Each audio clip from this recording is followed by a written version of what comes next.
Okay, let's have a look here. Ki is a root of that cubic. Find the value of k and the other root. Root, not roots. Wow, that's interesting. So this cubic has real coefficients, which means that the roots occur in conjugate pairs. So I already know that ki and minus ki are roots. It says find the values of k and the other root. So it makes me think that there's... Oh, and of course a cubic must have at least one real root. So the roots will be like this. Ki minus ki, and I don't know, let's just call it p, which is a real number. So these are the three roots. 1, 2, 3 roots.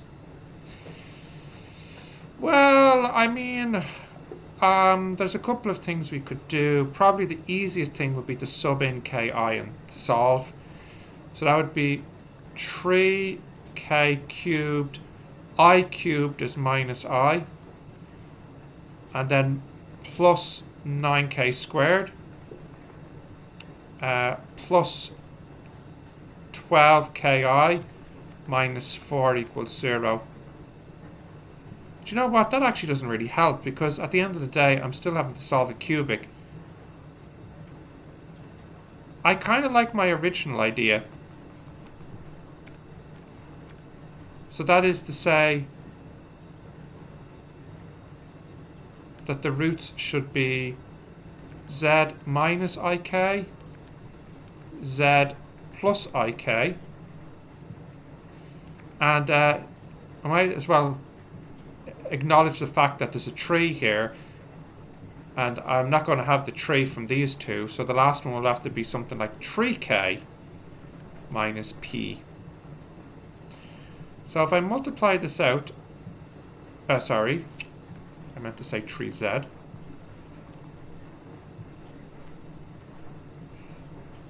So if I multiply this out, I'll get 3z cubed.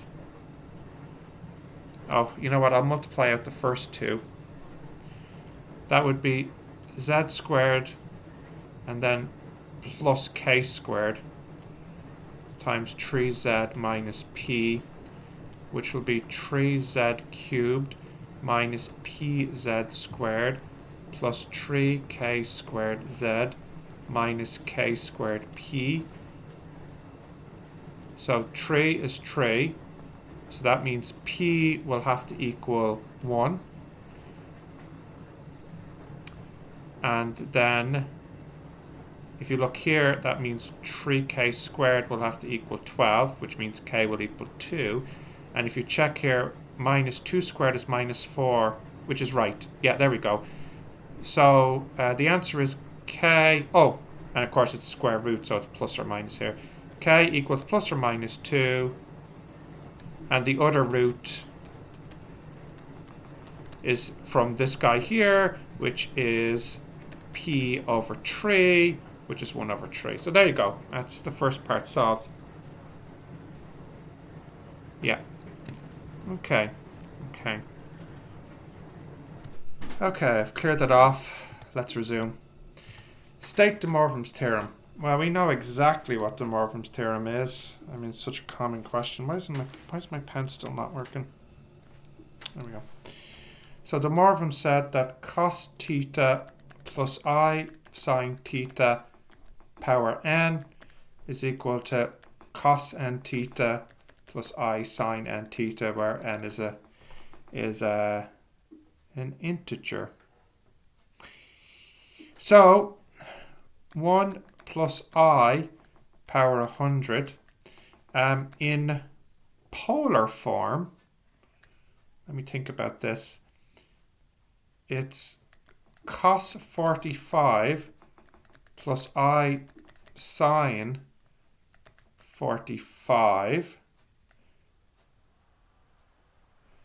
And then there's a 1 over root 2 here. That's the modulus. And that's power 100. I'm just picturing it like this. there's 1 plus I. So the or is root 2. Oh, root 2. Why did I write 1 over root 2?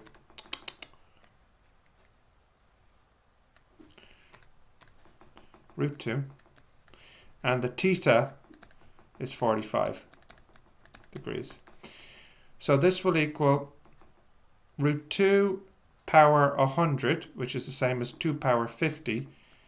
And then cos 4500 plus I sine 4500. Oh, I'm going to need my calculator, or have to do some serious brain power. I think, yeah, cos of 4500 degrees is -1 and sine would be 0. So this would equal minus 2 power 50. As for the second part, I'm really confused because it's just obviously De Morpham's theorem when n is 9. So, oh, no, it's not. Look at this. The cos and the sine are the other way around. Now that's interesting. Okay. Let's see what happens here. Oh, it's backwards. Oh, it's not De Morpham's theorem. It's like De Morpham's theorem in reverse. Sine theta plus I cos theta power 9. Okay, I have an idea. Actually, let me start on the top here. Sine theta plus I cos theta power 9. So I can change that into minus I times I sine theta, because I by I is I squared, which is -1. By the minus makes it a plus.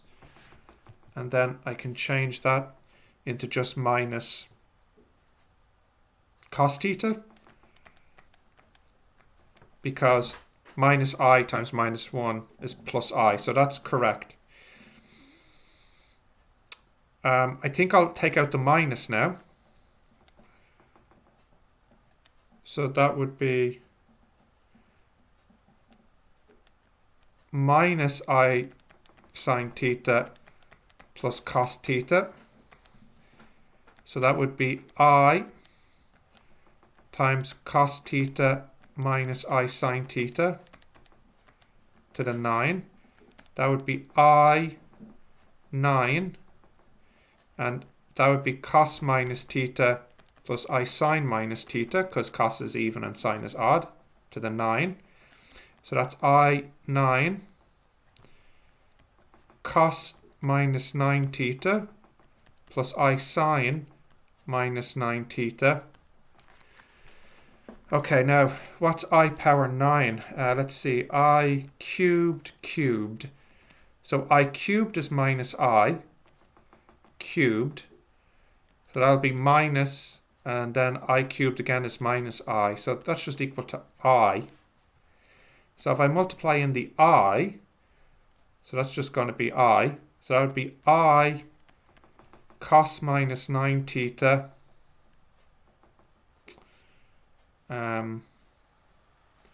plus I squared sine minus 9 theta. Cos is even. I squared is -1, and I can put the minus in because it's an odd function, so that becomes sine 9 theta. And that just becomes plus I cos 9 theta. Yeah, I like that one. I like that one.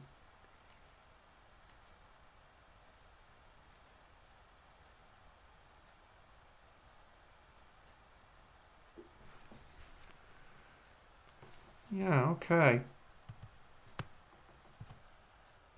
All right. Let's have a look at the last part here. So we just want to illustrate this particular set on the Argand diagram.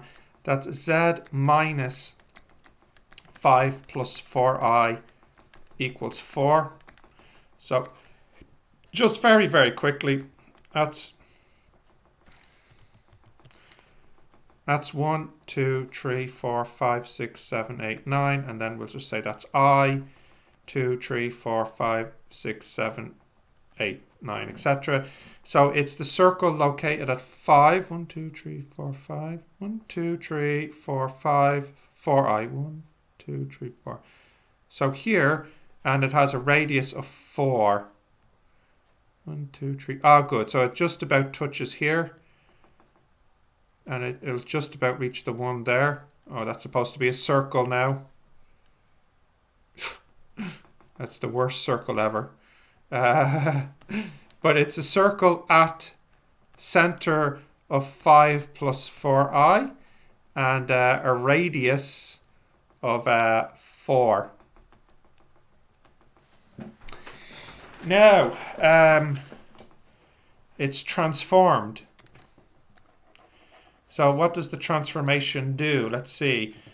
So it's a half z minus z conjugate, which is a half x plus iy minus x minus plus iy.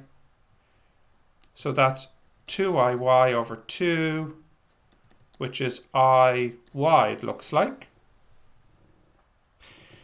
So it looks like what happens is all the x plus iy's get transformed into just iy.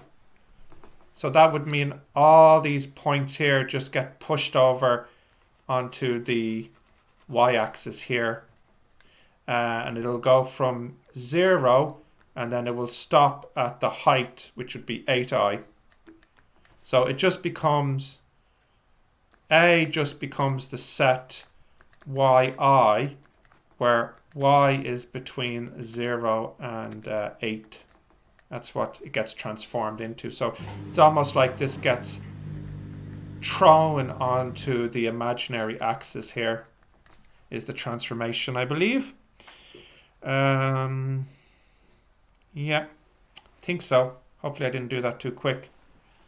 That was a pretty good question. All right, we'll leave it there. So I think that's it. There.